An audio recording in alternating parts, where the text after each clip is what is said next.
আমার সহপাঠীরা কেউ আমার প্রেমে মশগুল ছিল না। আচ্ছা। তারা সবসময় আমাকে প্রোটেক্ট করত। ওকে। কিন্তু হ্যাঁ, কিছু মানুষ ছিলেন যারা আমাকে অনেক শিক্ষকও। ২-১ জন ছিলেন। বিখ্যাত ফ্যাশন ডিজাইনার বিপ্লব শাহর সাথেও আমার কথা হয়েছে এবং অনেক অনেক গল্প করেছেন তিনি আপনাকে নিয়ে। চারুকলার গল্প। আপনি যখন ভর্তি পরীক্ষা ওর দিয়েছিলেন কথা শুনেই হাসা শুরু করে দিলাম। হ্যাঁ। এবং আপনাদের খুব মজার একটা রিলেশনশিপ আছে। আপনারা সবাই সবাইকে লেগ পুলিং করেন। একদম। ও করে তো আমাকে বেশি আরকি। নাতাশা আপা জয়েন হ্যাঁ, করে তার সাথে।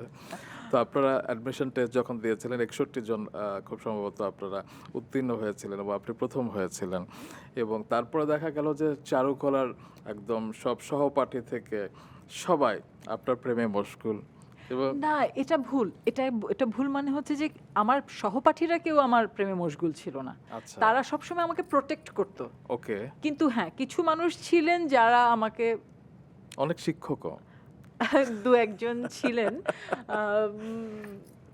এটা আসলে আমি বলব যে শিক্ষক আমার সরাসরি শিক্ষক ছিলেন না। আচ্ছা। তারা হয়তো অন্য ডিপার্টমেন্টের ছিলেন, তাদের বয়সও অনেক কম ছিল এবং এলিজিবল ছিলেন বললেও আমি ভুল বলব না। উইথ ডিউ রেসপেক্ট, এটা অনেক বড় ব্যাপার আমি মনে করি যে অবশ্যই। মানে কেউ যদি মনে করে যে আমি একজনকে বিয়ে করতে চাই, তাহলে সেখানে সে এক ধরনের রেসপেক্টের জায়গা থাকে আমি মনে করি। জি।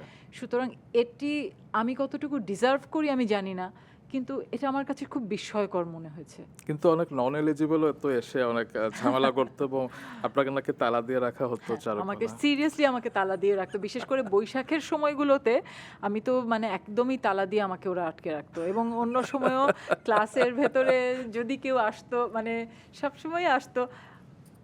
এটাও আসলে খুব আনন্দের স্মৃতি। আসলে আপনি ১২ আনন্দের বছর স্মৃতি। সেখানে পড়েছেন ১২ বছর। এবং হয় না যে আপনি পড়াশোনাকে এনজয় করেছেন এবং ওই সময়টাকে প্রতিটা মুহূর্তটাকে এনজয় করেছেন, সেটা আপনার পুরো জীবনের ক্যারিয়ার গ্রাফ দেখলে আসলে বোঝা যায়। এবং বিপ্লবদা বলছিলেন যে আপনি তখন সুপারস্টার, টেলিভিশন নাটকে সবাই আপনাকে চেনে, সবচেয়ে জনপ্রিয়, কিন্তু আপনাকে চারুকলায় দেখে কেউ কখনো সেটা বুঝতে পারতো না।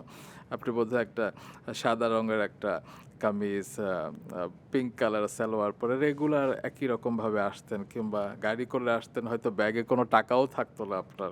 এক্স্যাক্টলি। এখনো থাকে না। আমাকে তকির বলে যে তুমি আসলে টাকাকে কাগজ মনে করো, এটার কোনো ভ্যালু তোমার কাছে নাই। আসলেই নাই। শুধু খেয়ে পরে বাঁচতে হয় বলে।